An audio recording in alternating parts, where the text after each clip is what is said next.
Halo semuanya, kembali lagi bersama kami Kelompok 7. Jadi kali ini kita akan membahas tentang Valve Company dan juga Dana Indonesia. Ingin tahu gimana sih Valve Company dan juga Dana Indonesia dalam meng-hiring karyawan-karyawannya? Dan apa saja sih perbedaan dari Valve Company dan juga Dana Indonesia?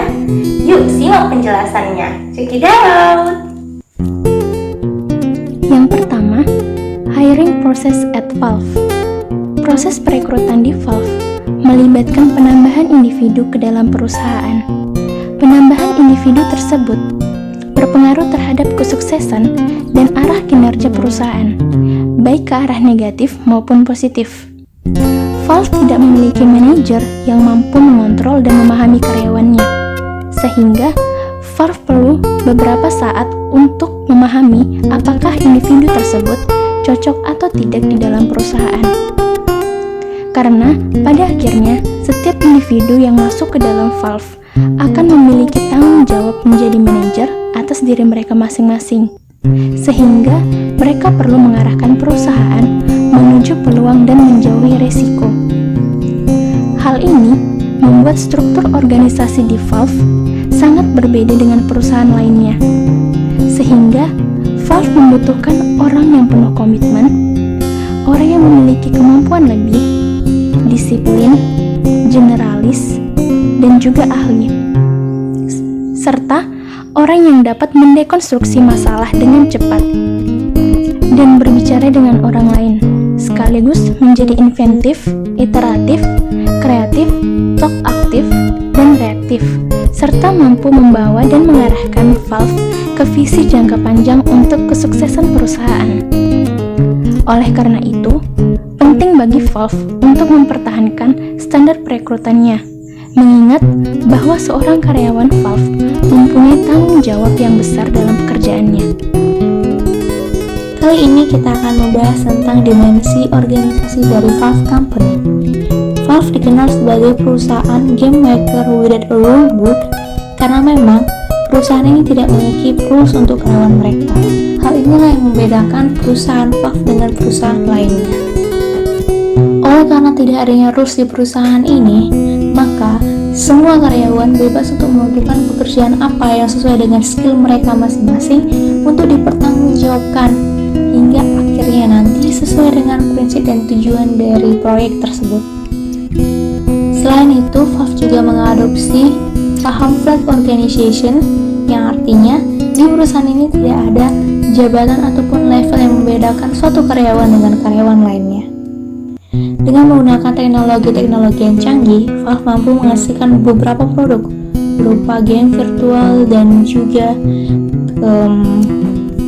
hardware atau Steam Machine, PC gaming, dan juga headset virtual yang akan mereka perjualkan kepada konsumen.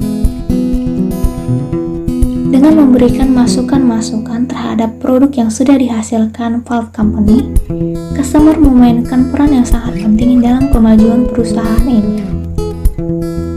Oleh karena Valve menganut paham flat organisasi, yang artinya tidak ada bos di antara mereka, sehingga mengharuskan Valve untuk meng-hire karyawan-karyawan dengan skill-skill terbaik yang mereka miliki.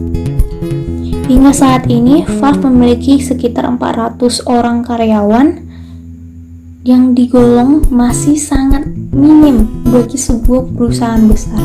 Namun jangan salah, aset yang dimiliki Valve tergolong sangat besar. Untuk mengambil keputusan, Valve Company tidak mengambil keputusan berdasarkan tekanan eksternal apapun, melainkan semua tim dan juga karyawan berhak memberikan pendapat dan suara atas keputusan yang akan mereka ambil. Berikutnya adalah interview dengan alumni ITDL. Pada kesempatan ini, kelompok kami mengundang salah satu alumni ITDL yang bernama Arencia Nugroho. Beliau alumni Prodi Sistem Informasi Angkatan 2015 dan sekarang ini beliau bekerja di Dana sebagai software engineer.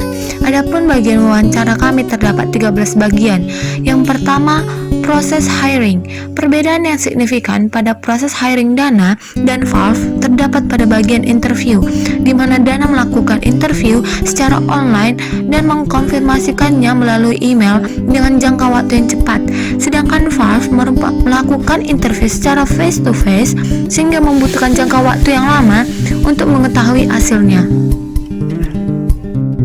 Adalah while working. Perbedaan yang signifikan pada bagian ini adalah terdapat pada Dana yang berbudaya kerja yang fleksibel, kreatif, dan berorientasi pada hasil yang diterapkan. Sedangkan Valve berbentuk datar di mana karyawan tidak bekerja karena diperintah atau disuruh. Karyawan memutuskan sendiri apa yang dapat dikerjakan sesuai dengan kemampuan mereka. Ketiga, personal ration atau personal development. Pada bagian ini, Dana dan Valve sama-sama menyediakan fasilitas yang dibutuhkan karyawan, tetapi pada Valve lebih ke self-development. Keempat, formalization.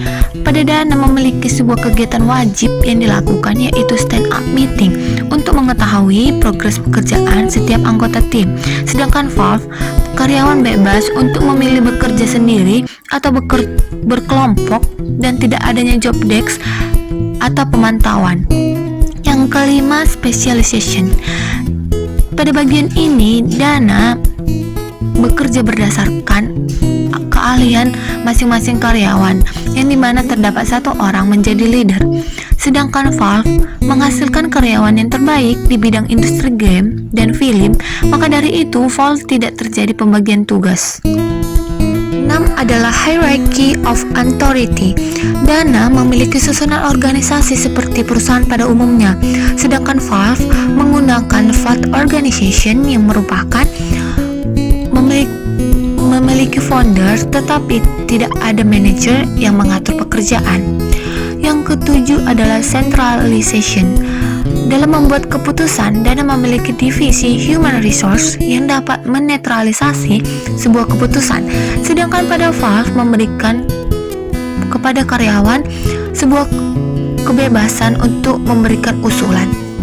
8 adalah professionalism, di mana Dana sendiri lebih mengutamakan profesionalisasi dengan bekerja tim.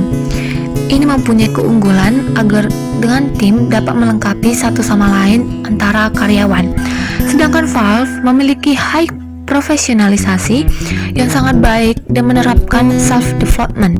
9. Size. Dana memiliki hampir 800 orang karyawan yang tersebar di beberapa daerah, sedangkan Valve memiliki sekitar 400 orang karyawan dan dengan memproduksi barang yang cukup. Yang ke-10 adalah organizational technology. Perbedaan signifikan pada bagian ini adalah Dana sebagai e-wallet yang dapat melakukan pembayaran dan keuangan secara online, sedangkan Valve adalah bidang pengembangan video game. Yang ke-11 adalah environment. Dana adalah perusahaan yang terdaftar dalam OJK, sehingga hasil kerja pada aplikasi ini dapat dipercayai oleh pelanggan. Sedangkan kinerja dari Valve dipengaruhi oleh customer yang memberikan feedback terhadap produk yang mereka dapatkan. Yang ke-12 adalah organization goal. Tujuan dari Dana yaitu sebagai dompet digital Indonesia yang dapat mempermudah segala transaksi keuangan secara online. Sedangkan goal Valve adalah menjadi perusahaan pengembangan game yang sukses.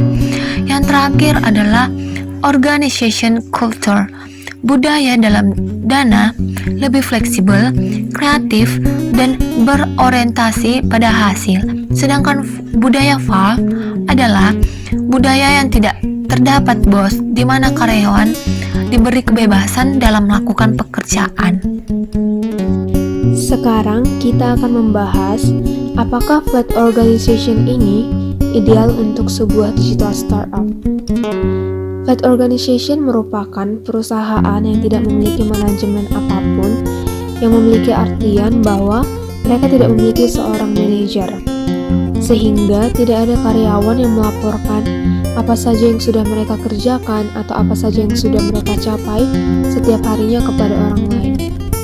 Flat organization ini juga tidak membatasi produktivitas dari karyawannya dan mengasumsikan bahwa setiap karyawan akan memberikan yang terbaik dari apa yang mereka lakukan setiap harinya.